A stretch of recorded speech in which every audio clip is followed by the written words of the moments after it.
not for you guys, unfortunately, but unfortunately for me, I have to do the 50-hour maintenance.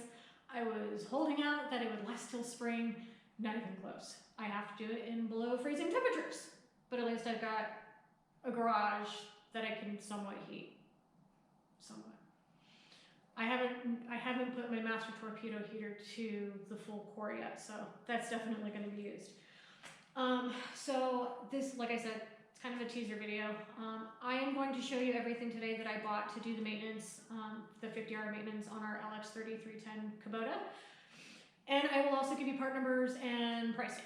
So let's get started with all of that. So I went to the dealer, and I suggest that you go to the dealer because you're going to need to get your filters from them anyway. They're not going to have aftermarket. They might have aftermarket, but I would suggest always using OEM products when you're doing anything with your tractor. That's my opinion. Take it, leave it. That's right. So anyway, the dealer.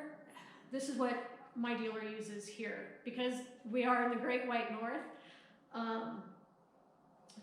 Our oil, the oil that they use for our tractors is going to be a lower viscosity. Now, if you're in the southern regions of the States or in the world where it's much, much warmer, that it doesn't snow and stuff like that, you're obviously going to have a higher weight or a thicker viscosity of oil just because you need it in the colder temperatures like it is now, like it's -degrees outside.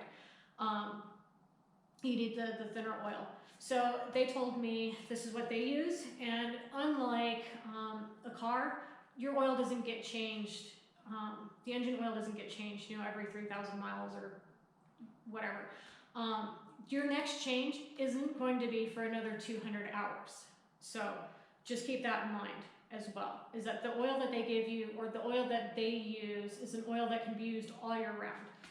So I will give you part numbers and pricing on all of this stuff that I have. So you're going to need your 3 filters, you're going to need your transmission filter, your hydraulic filter, your oil filter.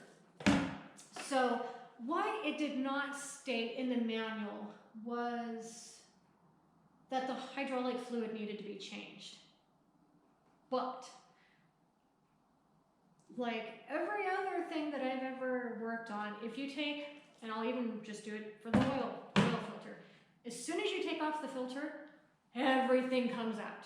So if you don't drain the oil first, all the oil is gonna come out where that filter just got taken off. So I'm assuming the hydraulic and the transmission filters are gonna do the same thing.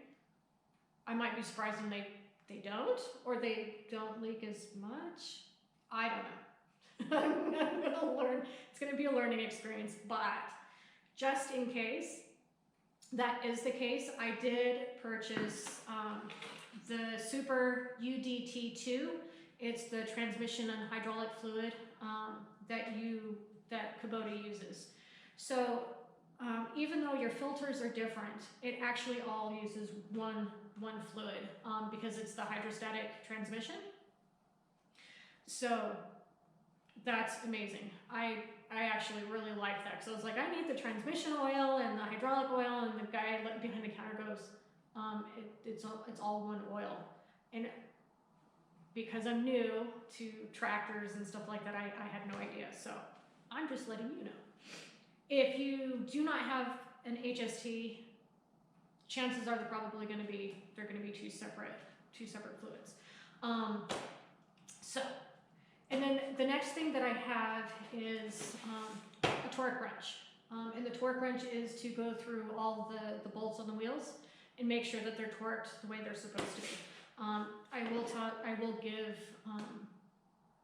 the size nuts I have and the torque that I'm using. It is going to change. The torque will change based on the tire and your wheels. So keep that in mind.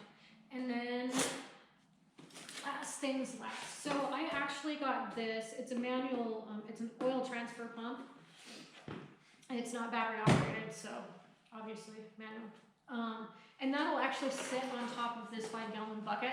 So I don't have to try to lift the bucket and pour the transmission oil in somewhere. Yeah, I'd make a mess because I'd drop it because it's so heavy. And then I actually put it on a plant roller, so that way I can just wheel it about. And then, just in case, I've got this huge pan, so if it comes out that the hydraulic fluid just comes right out, well, at least I'll be able to catch it, most of it, hopefully all of it. So, I think I'm done. So, the next video that I will post, which will be in about a week, will be of the 50-hour maintenance. So hopefully you guys come back for that, and we will see you later.